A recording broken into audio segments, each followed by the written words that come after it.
সাকিবের পাশে সব সময় থাকতে চান চিত্রনায়িকা স্বপ্ন বুবলী। তাদের রেশ যেন কাটছেই না।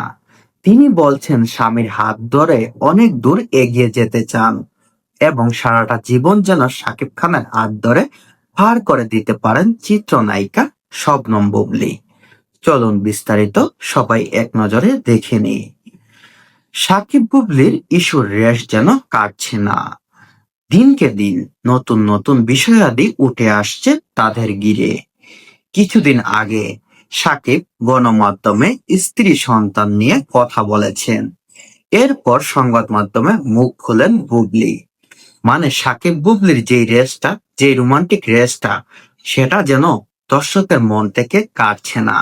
এবং তাদের ডিভোর্সের খবরটা যাতে জানাজানি হয়েছিল, সেই রেসটাও কেটে উঠতে পারছেন না। এবং চারদিকে তাকালেই শুধু সাকিব বুবলী। শুক্রবার 28 অক্টোবর এক সাক্ষাৎকারে বুবলী বলেছেন, স্ত্রী হিসাবে, শেহজাদের মা হিসাবে এবং একজন সহকর্মী হিসাবে আমি সব সময় সাকিব খান পাশে আছি। দিন শেষে আমি চাই সে ভালো কাজের সঙ্গে থাকুক, ভালো ভালো চিন্তা করুক। সাকিব খান বলেন, একজন স্ত্রী হিসাবে, একজন সন্তানের মা হিসাবে সব সময় শবনম বুবলীর পাশে আছেন তিনি। দিন শেষে তিনি চান চিত্রনায়িকা শবনম বুবলী যেন ভালো কাজের সাথে সব সময় জড়িয়ে থাকুক। শেহজাদ খান বীরের জন্মের সময় স্মৃতিচারণ করে বুবলী বলেন, জল ঘোলা করে পাল্টাপাল্টি কথা বললে কথা বাড়ে। তাই আমি বলেছিলাম আমরা ভালো আছি।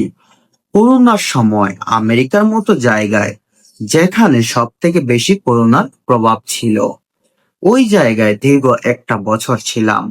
সেখানে প্রেগনেন্ট অবস্থা থেকে শুরু করে এবং ডেলিভারি হওয়া পর্যন্ত এবং দুধের শিশুকে নিয়ে যুদ্ধ করে টিকে বেঁচে ফিরেছি। তাই বাকি দিনগুলো ইনশাল্লাহ বাচ্চাকে ভালো রাখার সব চেষ্টা আমি করে যাব। শবনম বুবলী বলেন, করোনা মহামারী যখন বাংলাদেশ বা সারা বিশ্বের প্রেক্ষাপটে একটা বিশাল রূপ ধারণ করেছিল, তখন সেই জায়গা থেকে শবনম বুবলী আমেরিকার মতো জায়গায় প্রেগনেন্ট অবস্থায় ছিলেন এবং সেখান থেকে বাচ্চা ডেলিভারি হওয়া এবং দুধের বাচ্চাকে সবসময় সুস্থ রাখা এবং সুস্থ করে দেশে ফিরে এসেছেন তিনি। তিনি বললেন, সেই জায়গা থেকে যখন আমি দেশে ফিরে আসতে পেরেছি, তখন ভবিষ্যতেও বাচ্চাকে সুস্থ রাখার চেষ্টা করব। বুবলী জানান, মানুষের জীবনটা খুবই ব্যতিক্রম। কখন কি হয় কেউ জানে না। সময় সবকিছু পরিষ্কার করে দেয়। কে কে কে ভুল কে সঠিক তা সব সময় বলে দেয়, বলেন বুবলী। বুবলী বলেন, মানুষের জীবনটা খুবই একটা সিম্পল বিষয় এবং মানুষ কখন বেঁচে থাকে বা কখন মৃত্যুবরণ করবে, সেটা একান্তই উপরওয়ালার ইচ্ছা। কেউ সেটা কখনোই বলতে পারে না যে কে কতদিন বাঁচবে, কে কতদিন কি করবে এবং কার জীবনে কখন কি আসবে কি আসবে না, কে চলে যাবে, সেটা একমাত্রই প্রাকৃতিক বিষয়। এই অভিনেত্রী বলেন, যে সময়টা কাউকে সব থেকে সঠিক মনে হয়, ঠিক অন্য আরেকটা সময় গিয়ে তাকে সব থেকে ভুল মনে হয়। এর জন্য সময় এবং পরিস্থিতি কিছুটা দায়ী। তাই কে কখন কি ভাবছে, এটাই সম্পূর্ণ যার যার ব্যতিক্রম মত।